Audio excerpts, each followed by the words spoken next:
आखिरकार अरविंद केजरीवाल को MP MLA court ने 6 दिन के लिए रिमांड पर भेज दिया है। ईडी का पूछताछ करेगी ईडी। लेकिन जिस तरह से आपका शरत रेड्डी को जो छोड़ा गया ईडी के द्वारा, ईडी शरत रेड्डी को क्यों छोड़ी, आइए इस मामले को समझते हैं। और अरविंद केजरीवाल को जो 6 दिन का रिमांड पर भेजा गया है ईडी का एमपी एमएलए कोर्ट के द्वारा, उस मामले को भी समझेंगे। और इस वीडियो को अंत तक देखिएगा तभी आपको समझ में आएगा। नमस्कार, मेरा नाम विश्वजीत कुमार और आप देख रहे हैं वाक फॉर इंडिया न्यूज। 21 मार्च के दिन जिस तरह से दिल्ली के मुख्यमंत्री अरविंद केजरीवाल को ईडी ने देर रात 9:30 बजे के करीब में 21 मार्च के दिन ईडी ने अरविंद केजरीवाल को गिरफ्तार कर लिया। उसके बाद से 22 मार्च के दिन जिस तरह से एमपी एमएलए कोर्ट में पेश किया गया, ईडी लेके पहुंची आपके अरविंद केजरीवाल को, जहां काफी घंटों तक दोनों पक्षों में बहस चलता रहा।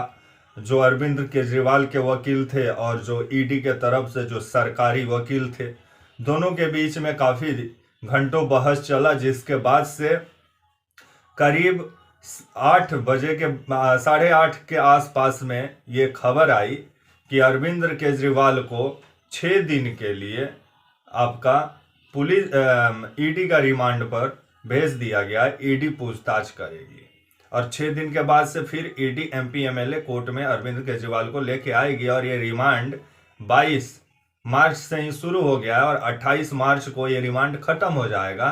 तो 28 मार्च को फिर ईडी को अरविंद केजरीवाल को कोर्ट के समक्ष लाना होगा। तो वहीं अभी पंजाब, हरियाणा, देश भर में अरविंद केजरीवाल की गिरफ्तारी को लेकर के जोरदार विरोध प्रदर्शन हो रहा है। और जिस तरह से सही बात है कि ईडी जो है और सीबीआई है, बस ये सरकार का तोता बन के रह गया है।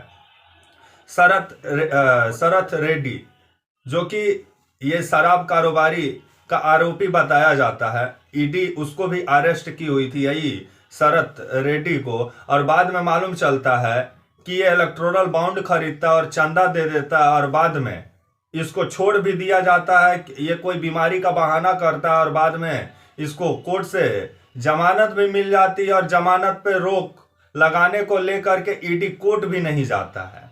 इसी से अंदाजा लगा लीजिए कि आपका देश का जो जांच एजेंसी है वो कितना निष्पक्ष है। और ये शरत रेड्डी है, यही है जो कि इलेक्टोरल बॉन्ड खरीदा, जिसके बाद से ये वॉशिंग मशीन में धुल के बाहर हो गया है, ऐसा लग रहा है। और जो मोदी जी का वॉशिंग मशीन में नहीं जाएगा, उसके पास ईडी और सीबीआई का तोता जरूर जाएगा, क्योंकि 2024 लोकसभा चुनाव नजदीक है। जो दिनेश अरोड़ा, जो खुद आरोपी है, वो गवाह बन गया है सरकारी। वो जब चाहता है, जिसका चाहता है नाम ले लेता है और ईडी जाती है उसको टांग के लेके आ जाती है। जिस तरह से दिल्ली के शराब घोटाला जो कथित 10,000 करोड़ का पहले था, बाद में 300 करोड़ रुपया का लेन देन निकला, अब 100 करोड़ रुपया का मामला सामने आया है। तो पहले ईडी ही तो क्लियर हो जाए कि पूरा मामला कितना का है। और एमपी एमएलए कोर्ट में और एमपी एमएलए कानून में कुछ ऐसा प्रावधान है कि ईडी साल भर 1-1 साल तक रख सकती है, जिसको गिरफ्तार करेगी उसको साल भर तक रह सकती है जेल में और पूछताछ कर सकती है।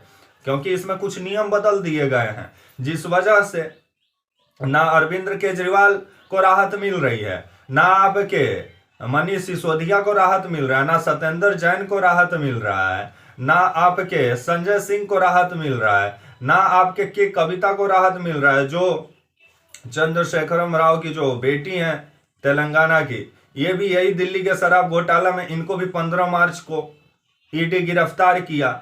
जिसके बाद से यह संभावना जताया जा रहा था कि अरविंद केजरीवाल का अगला नंबर हो सकता है, क्योंकि ईडी जिस तरह से जितना प्राथमिकता के साथ विपक्षी नेताओं को जेल में डालने में लगा है, उतना प्राथमिकता के साथ कभी ये ईडी जो मोदी जी का तोता है, कभी ये आपका हेमंता बिस्वा शर्मा के घर नहीं जाता है, कभी आपके जो महाराष्ट्र के अभी सरकार चला रहे हैं गलबैया करके भाजपा के साथ, आपके शरद पवार के भतीजे अजीत पवार, जिनके ऊपर सिंचाई घोटाला महाराष्ट्र में लगा, उनके पास कभी ईडी नहीं जाता है, कभी शुभेंदु अधिकारी के पास ईडी नहीं जाता है, क्योंकि ये ईडी नहीं है, ये मोदी जी का चुनावी जिताने वाला मशीन बन के ईडी और सीबीआई अब रह गए हैं।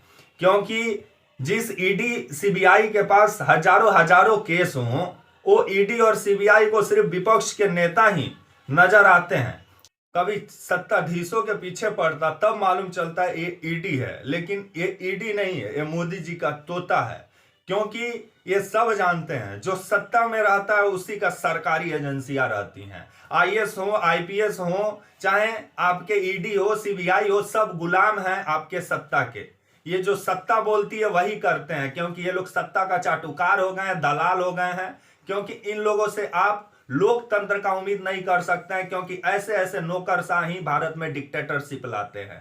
तो मैं देश की जनता से ये गुहार लगाऊंगा कि ईडी और सीबीआई जिस तरह से विपक्ष के नेताओं को जेल में डाल रहा है और जो लोग बैठ के ताली बजा रहे हैं ना, तो वैसा ही लोग देश में डिक्टेटरशिप लाते हैं। तब तक के लिए आप मुझे इजाजत दीजिए और आप हमारे channel walk for India news को प्लीज लाइक और सब्सक्राइब और शेयर करना ना भूलें। तब तक के लिए नमस्कार, जय हिंद, वंदे मातरम।